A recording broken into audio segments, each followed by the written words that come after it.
This is All India Radio. The news read by Prashant Kumar Sinha.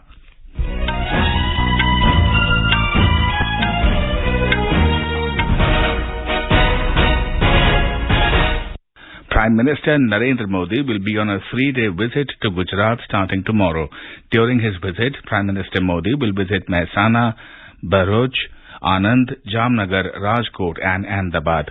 On the first day of his visit, the Prime Minister will inaugurate and lay the foundation stone of development projects worth more than 2,890 crore rupees at Mehsana in North Gujarat. These projects include the launch of the Sabarmati Jagudan Gauge Conversion Project at a cost of 511 crore rupees and the inauguration of the ONGC Nandasan Surface Facility. External Affairs Ministry spokesperson Arindam Bagchi has said that the India-China standoff on the line of actual control is still not normal. Briefing media in New Delhi, Mr. Bagchi said some positive steps have been taken, but more needs to be done. पूरी normalcy के लिए कुछ steps जरूरी हैं, वहां तो हम बिल्कुल नहीं पहुंचे हैं, पर हम चाहेंगे कि वो पूरा सीक्वेंस रहता है कि डिसएंगेजमेंट हो जाए, डी एस्केलेशन हो, फिर बॉर्डर पे नॉर्मलसी हो, ताकि हमारे ओवरऑल रिलेशनशिप में कोई रेगुलरिटी या नॉर्मलसी आ पाए. सिचुएशन अभी उस तरह से मैं उसको नहीं कहना चाहूंगा कि नॉर्मल है. इसमें कुछ पॉजिटिव स्टेप्स हुए हैं, पर अभी भी कुछ और स्टेप्स बाकी हैं. On the human rights of the people of the Xinjiang Uyghur Autonomous Region of China, Mr. Bagchi said that they should be respected and guaranteed. He added, India remains committed to upholding all human rights and it favors a dialogue to deal with such issues. He expressed hope that relevant parties will address the situation objectively and properly. India has expressed shock over the abduction and killing of members of Indian origin family in California, USA, and termed the incident as unfortunate. Briefing media in New Delhi, spokesperson of the External Affairs Ministry, Arindam Bagchi, said the Indian Consulate General is in contact with the family and providing all assistance. Police अधिकारी सक्रिय रूप से इस अपराध की जांच कर रहे हैं और सैन फ्रांसिस्को में हमारा जो दूतावास है वो घटनाक्रम का फॉलो अप तो कर ही रहे हैं, कांटेक्ट में है, फैमिली के साथ भी कांटेक्ट में है और इस संपर्क में हम हैं और जो भी सहायता हम कर सकते हैं हम करते रहेंगे. इस तरह से ये बहुत शॉकिंग इंसिडेंट है और जितना हम कर सकते हैं काउंसिलर साइड से हम करेंगे. On the death of Indian prisoners in Pakistan's custody, Mr. Bagchi has raised concerns.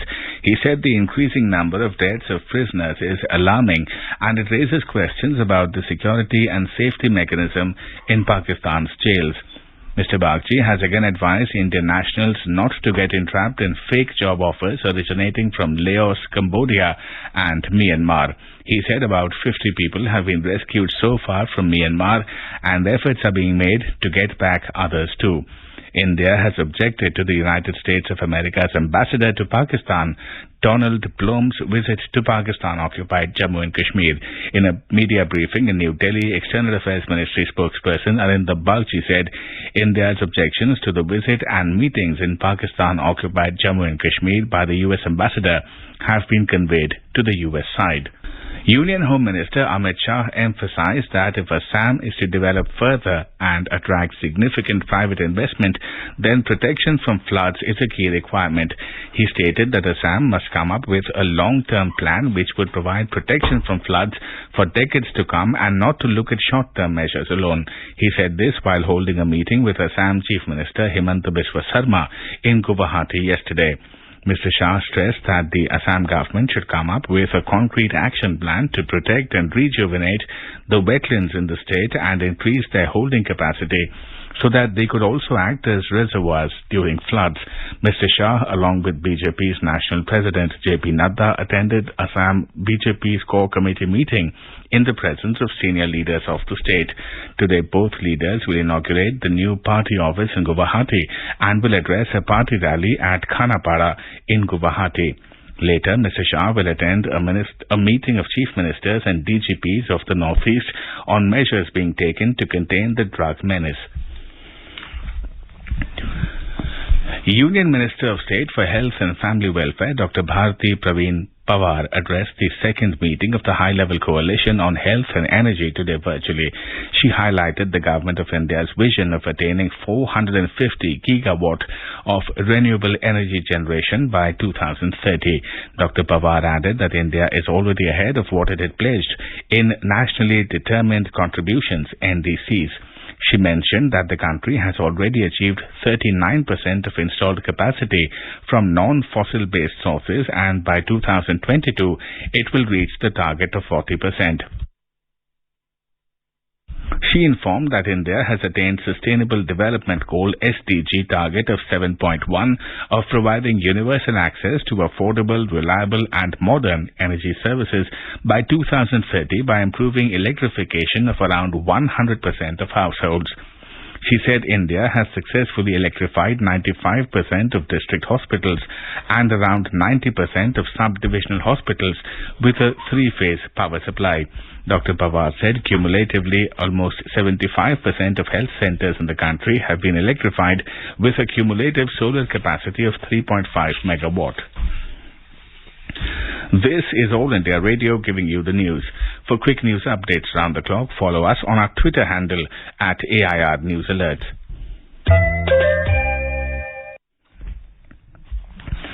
The Indian Railways has adopted an integrated approach for a green environment and plans to gradually reduce its carbon footprint to become net zero carbon emitter by 2030. The Ministry of Railways in a statement said that Railways will attempt to reduce its carbon footprint primarily through sourcing of its energy sources from renewable energy source. Other strategies towards net zero emitter includes taking a multi-pronged approach of electrification of its routes, shifting from diesel to electric traction, promotion of energy efficiency and construction of dedicated freight corridors. The ministry added that the Government of India, as part of its nationally determined contributions NDCs, has set a target of 33% emissions intensity reduction, with the transport sector being one of the key sectors with substantial mitigation potential. It said one of the most vital transportation emissions mitigation strategies agreed to by the Government of India was increasing the share of Indian Railways in the movement of freight from the existing 36% to 45% by 2030. Today is Indian Air Force Day. The Indian Air Force was raised on the 8th of October in 1932 and it is completing 90 years today. this time, Air Force Day flypast is scheduled to take place over Sukhna Lake in Chandigarh this afternoon. In a historic first, the parade and flypast of Air Force Day have been moved out of the National Capital Region by the Indian Air Force. President Draupadi Murmu and Defence Minister Rajnath Singh will be present on the occasion. As per information, this time 75 aircraft will participate in the flypast, while 9 aircraft will be kept on standby mode.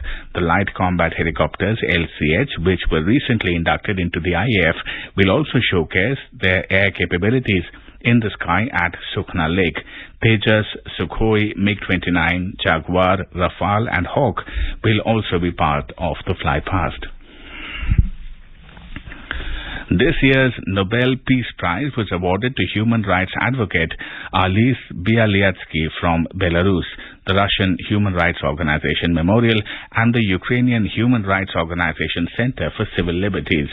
Chairperson of the Norwegian Nobel Committee in Oslo, Berit Riis-Andersen, announced the name of the winners. We have a report on one of the awardees, Ales Bialyatsky.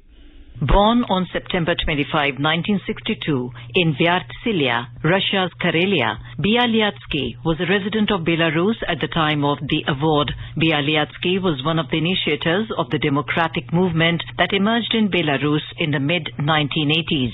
He has devoted his life to promoting democracy and peaceful development in his home country. He founded the organization Vyasna, or the Spring, in 1996. Vyasna evolved into a broad-based human rights organization that documented and protested against the authorities' use of torture against political prisoners.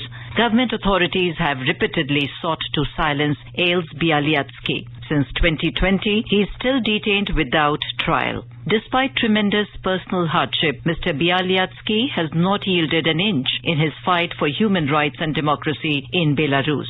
Anuja Kumar for AIR News. And that is the end of this news bulletin.